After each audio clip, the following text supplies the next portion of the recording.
Dalykai, kuriuos tavo mokytojas slapta nori, kad darytum. Atsikalbinėk, bet protingai. Aš kalbu iš tikro apie aktyvų dalyvavimą klasėje. Tikrai nieko nėra nuobodžiau negu klasė, kur visi tiesiog linksi galvom. Nes dėstytojams iš tikrųjų patinka, kai užduodi įdomų ar net sunkų klausimą.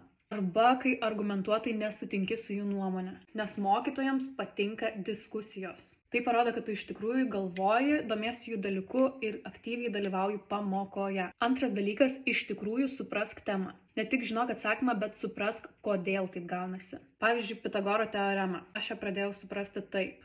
Paklausiu Astrą AI, kaip veikia Pitagoro teorema. Astra atsako su interaktyvia vizualinė reprezentacija, kurioje gali pakeisti skaičius.